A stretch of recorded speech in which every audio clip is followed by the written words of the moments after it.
What's going on, everybody? Welcome back to the channel. First and foremost, always make sure the weapon you're handling is unloaded unless you plan on firing it, and doing so in a safe direction.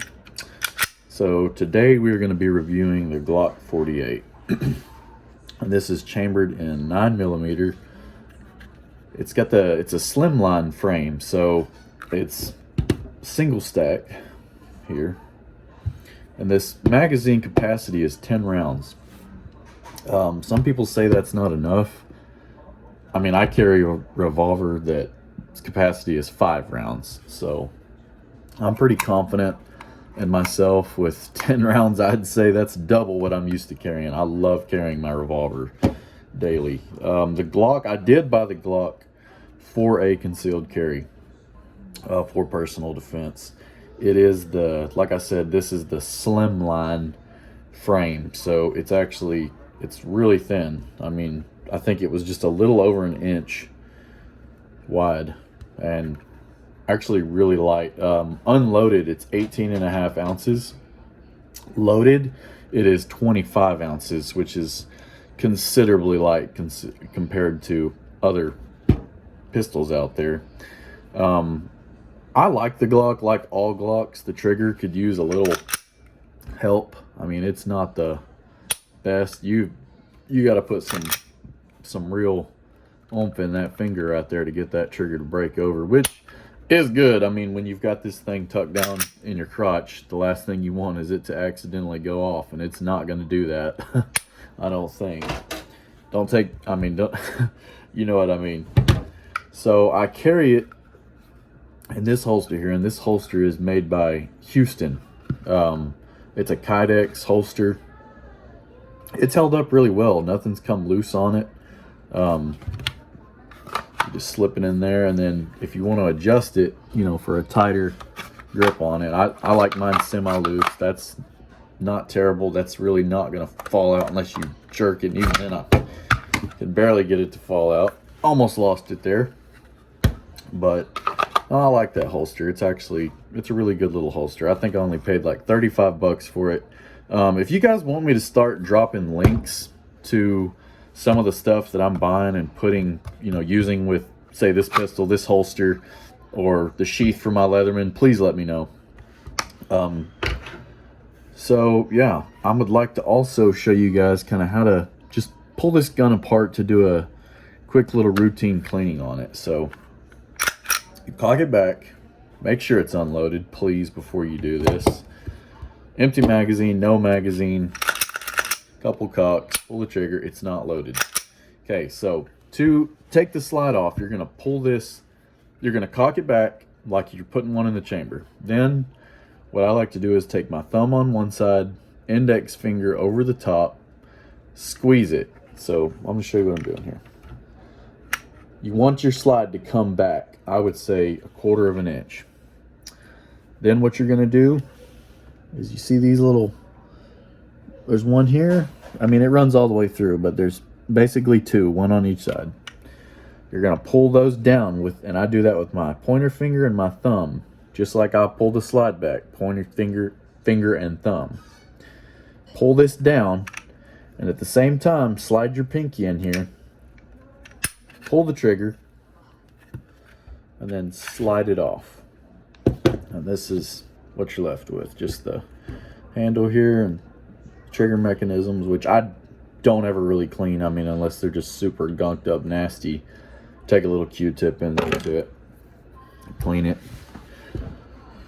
So once you get the slide off, you're going to take this spring, and if it's hard for you to remember how stuff went back together, I mean, you always have this video, but just take some pictures so that you do remember how everything goes back in your gun, so that you can properly put it back together safely. So you just put a little pressure on the back side of that spring. That should pop right up. Take that part, set it down where it's not going to roll away. Then your barrel, I like to push it out a little bit there, so it kind of slides out, and it should just pull right back out. And you're left with the slide, barrel, spring, lower frame.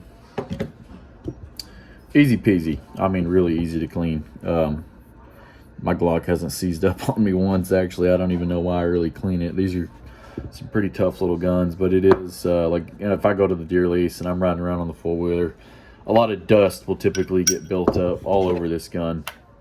So I do like to take a little air duster to it and clean it, grease it a little bit if it needs it. Putting it back in the same way you took it out.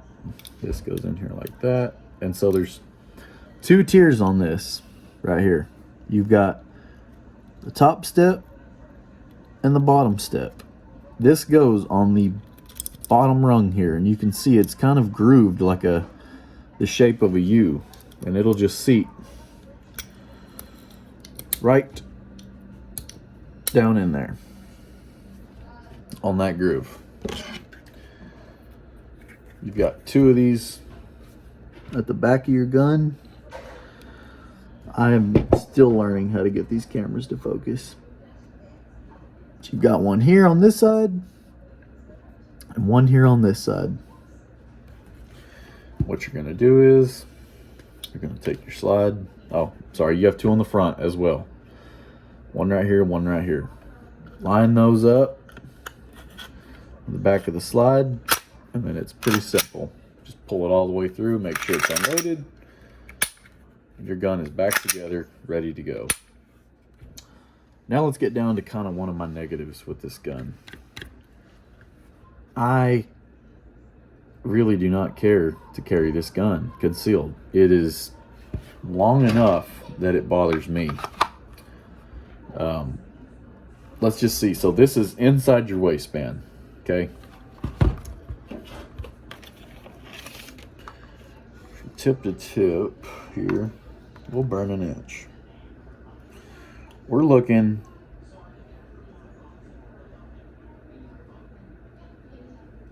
at about 7 inches here. Yeah, I mean that 7 inches going down inside your waistband. It absolutely drives me crazy. And that's why I like carrying the 2-inch snub nose more than anything.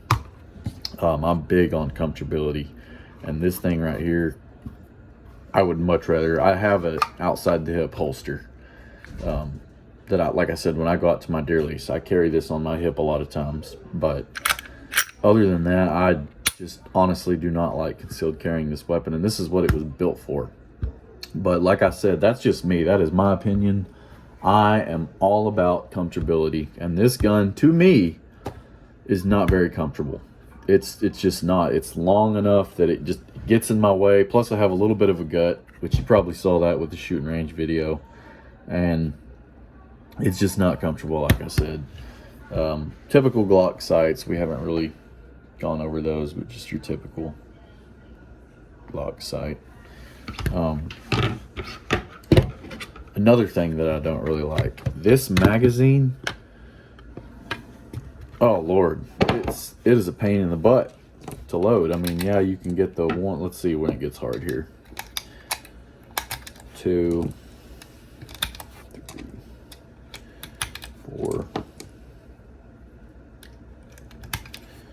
5, 6. I mean, right there, that's getting hard.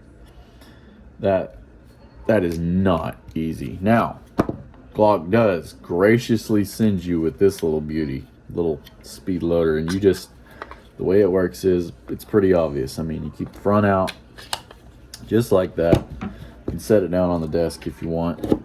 Push down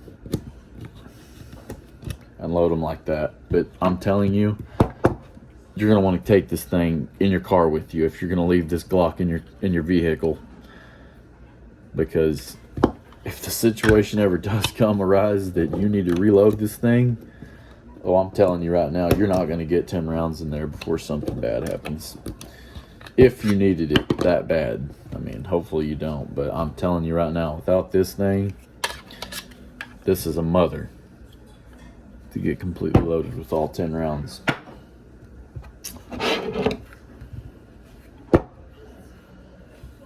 Also, if you're interested in these grips, they were really easy to put on. I got them from Talon.